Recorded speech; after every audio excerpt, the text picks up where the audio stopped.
Nag-start ako mag-volleyball nung elementary ako kasi parang intrams lang sa school namin. Tapos sabi ko, feeling marunong lang talaga ako. Tapos sumali lang ako. Tapos nung high school, as in wala na, natigil na ako mag-volleyball kasi from Manila, nag-transfer na rin ako sa province. Tapos nung sa province naman, may sinalihan pero hindi ganon. Then nung magka-college na ako, I have to stop na kasi parang ano kami, financially incapable kami. Tapos doon ako napunta sa Baguio. Pagpunta ko sa Baguio, nag-work na lang ako at an early age na 17 or 18 ba yon. Tapos naging team member ako, naging waitress sa isang restaurant lang doon. Food server, yon.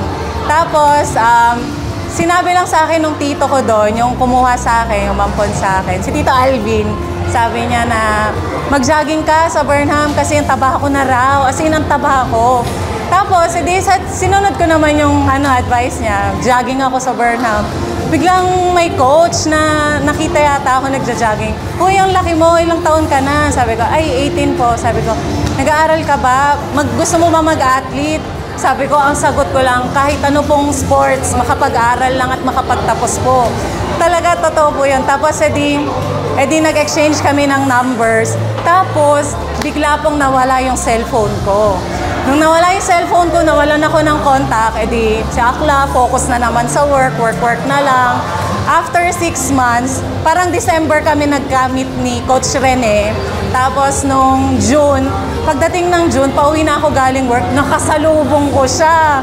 Talagang grabe, will talaga ni God na hindi sayang ang talent. Uy! Sayang ang talent, sabi niya. Tapos yun, sabi ni Coach, sige, sama na kita bukas, agad-agad. Hindi, sabi ko, sige, sama na ako agad, Coach. Bukas pa lang. Hindi, punta kami sa school. Pagdating namin sa University of Baguio, yon. Sa alumni ko, parang may pagpupulong yung mga coach doon. Nandun yung coach ng basketball women, men, volleyball men, women, yun. Tapos, pinapasok ako sa basketball. Sabi ko, sige po, basta po makapag-aral, kukunin ko na po yung pagbabasketball. Pero nung time na yon, parang sobrang puno yung basketball women. Tapos, sakto, volleyball women yung kulang sa players. Kaya, yon hanggang sa nagamit ko yung scholarship ko na makapagtapos. Naranasan kong mag-Risa, mag-nationals. Then, naranasan ko rin po mag-Shakey's Billig. As in, parang hindi ko siya ina-expect, pero yung bata lang ako naisip ko na makapaglaro. As in, passion ko na po talaga siya. Hanggang sa na-discover na rin ako sa Navy. Nagtuloy na ako sa Navy. Tapos, yun, hanggang ngayon dito sa UNTV. Kaya very privileged and very happy ako na naka-join and naging part sa charity work na to.